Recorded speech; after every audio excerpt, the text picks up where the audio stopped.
ভাই যখন টনিকে বললাম এখানে ঢোকাতে বলছে এদিকে ঢোকাবে এদিকে হবে একটা লোক। আমি বলছি এদিকে যদি কোনো লোক আছে তখন তো বলবে বের করতে আবার এদিকে বলছে না আমরা 5 জনই আছি আপনাদের একটা যেখানে সেটিং করে দেবে। আমি এদিকে ঢোকালাম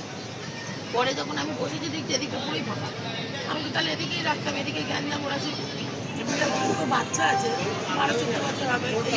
সেকেন্ডটা থাকে একটা করে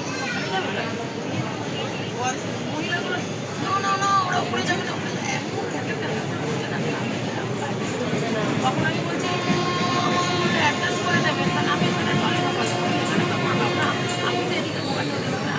আপনাদের লোকই তো যে ওদিকে থাকেছে বলে দেবেন আপনি আমরাই মাঝখানে আছি অ্যাডজাস্ট করে দেখে দেন বাইরের লোকেরা সকালবেলা সবাই ঘুমাচ্ছে আমার ফোনটাও একটা বুড়ো এখানে শুয়ে পড়েছে দুটো মেয়ে এখানে বয়স্ক আর পাটাকে এতটা বের করে রেখেছে সিটে দেয় না মোজা পড়েছিল এমন ঘুরছে বেঁধে ঘুরতে যাবে না এতটা মোজা পড়ে লাইট জ্বেলে বসে আছে সকালবেলা লাইট একটা লাইট নিয়ে ঘুমাচ্ছে তখন 8টা বাচ্চা চুরি করছে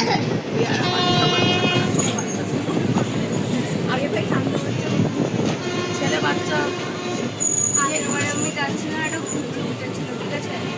ফুলফুল ও আমার কাছে উপরেই বসে থাকবে কেকগুলো খেয়েছে কেক বিস্কুটের প্যাকেটগুলোই করে রাখতো ঘরে আমি তো ভাববো এটা আমার কথা না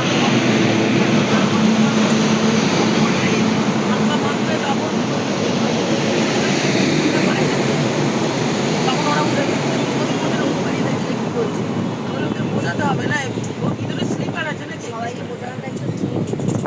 আরে আমরা তো ল্যাংড়া করা মানুষ পড়ে গেলে তো ওটা নিয়ে যেতে হবে না 5 লাখ টাকা খরচা করে নিয়ে যেতে হবে না গোলটা খুলে যাবে তোর বাবাদের কালকে ছেলে মরে যাচ্ছে এত রকম তখন 11 সালে 1 লাখ